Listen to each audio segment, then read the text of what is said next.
How many of you ladies out there feel like you're talking to a brick wall? You're trying to have a conversation with your husband and it's like he's a million miles away. He's nodding, but you can tell he's not really listening. Well, I'm here to tell you, you are not alone. This is a problem I hear about every single day from women just like you. You see, men, they're wired differently. They've got all this stuff going on in their heads. And sometimes they just don't know how to shut it off and really tune in. But that's not an excuse.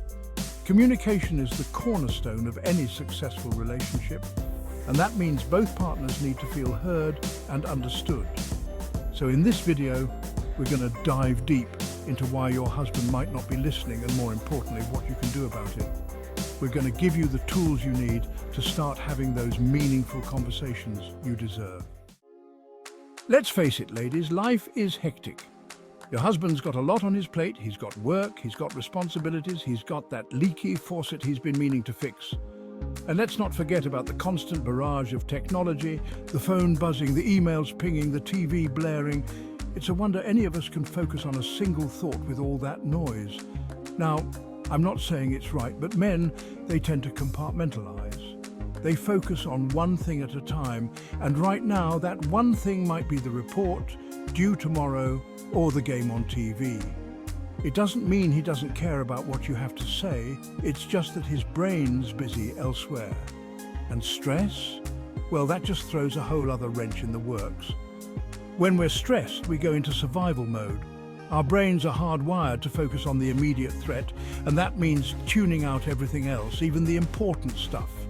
Even you. So before you launch into a conversation about your day, or heaven forbid, bring up that thing he did that's been driving you crazy, take a moment to consider what he's dealing with. Is he coming home from a stressful day at work? Is he glued to his phone trying to finish up some emails? Recognizing these distractions and stresses is the first step to overcoming them. You can't expect him to just flip a switch and be present. You've got to meet him where he is. You know how the saying goes? Men are from Mars, women are from Venus. Well, sometimes it feels like we're speaking entirely different languages. And you know what? We might as well be. Men and women, we communicate differently. We process information differently. We even think differently. Women, we're all about connection. We thrive on sharing our feelings, talking things through. Men, on the other hand, they're problem solvers. They want to fix things, get to the point. So when you're trying to have a heart-to-heart and he's busy trying to find a solution, it can lead to misunderstandings, frustration, and a whole lot of yelling. And don't even get me started on body language.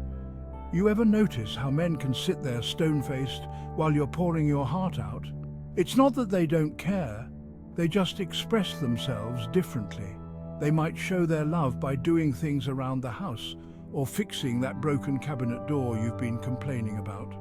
The key here is to understand and appreciate these differences. You've got to learn to speak each other's language. Let me ask you something, ladies. How do you react when you feel attacked? Do you clam up? Get defensive? Well, guess what? Men do too. When you're constantly criticizing him, nitpicking every little thing he does wrong, he's going to start to shut down. He's going to build walls to protect himself. And when those walls go up, good luck getting through to him. He's not listening because he's too busy trying to protect himself from another verbal assault. He's bracing himself for the next criticism, the next complaint. It's like that old saying, you can catch more flies with honey than with vinegar. If you want him to open up, to really listen, you've got to create a safe space for him. That means approaching him with love and understanding, not blame and accusations.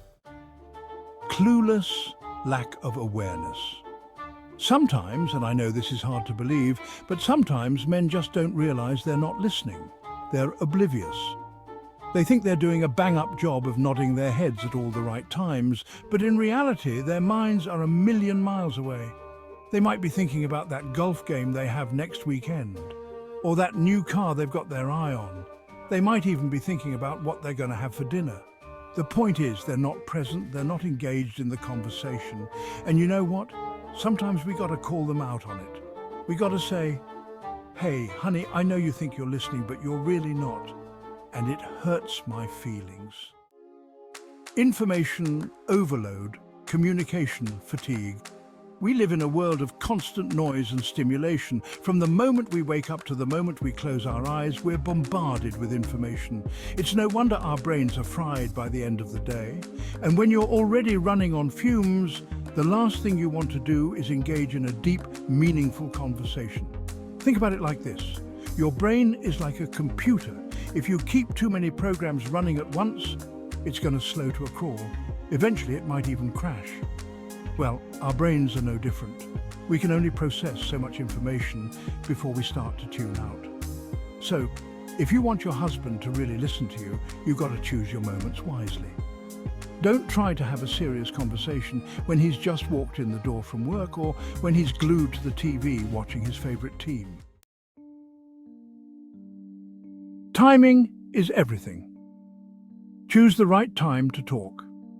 You wouldn't ask for a raise in the middle of a company-wide meeting, would you? Of course not. You'd wait for a more appropriate time, a time when your boss is less likely to be distracted or stressed. Well, the same principle applies to communicating with your husband. Timing is everything. If you want to have a productive conversation, you've got to pick the right time and place. Don't try to hash things out when you're both exhausted from a long day or when you're in the middle of an argument. Instead, choose a time when you can both relax and focus on each other and create a calm and inviting atmosphere. Turn off the TV, put down your phones and find a quiet spot where you can talk without distractions. You might even want to light some candles or put on some relaxing music. The goal is to create a space where you can both feel safe and heard. I statements, the magic words.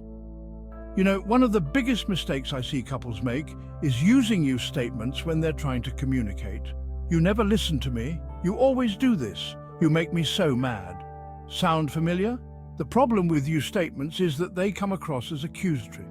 They put the other person on the defensive, and when someone's feeling attacked, they're not going to be receptive to what you have to say. That's why it's so important to use I statements instead. I feel unheard when you're on your phone while I'm talking to you. I feel frustrated when I feel like I'm not being listened to. I feel hurt when you don't seem interested in what I have to say. See the difference? I statements focus on your own feelings and experiences rather than blaming or accusing your partner. They're less likely to trigger defensiveness and they open the door for a more productive conversation. Learning to listen. Engage in active listening together. Communication is a two-way street. It's not enough to just get your husband to listen to you. You've got to be willing to listen to him too. And I'm not talking about just passively hearing his words. I'm talking about active listening. Active listening means really paying attention to what the other person is saying, both verbally and non-verbally. It means putting aside your own thoughts and judgments and trying to see things from their perspective. It means asking clarifying questions and reflecting back what you've heard to make sure you understand. And it's not always easy. It takes effort and practice. But trust me, it's worth it. When both partners feel heard and understood, it strengthens your bond and creates a deeper level of intimacy. Look, relationships take work. There's no getting around that. But the rewards of a strong, healthy relationship are priceless. When you can communicate effectively with your partner, when you feel heard and understood, it creates a level of intimacy and connection that's unlike anything else. So, don't give up. Keep those lines of communication open. Keep talking, keep listening, and keep working on your relationship.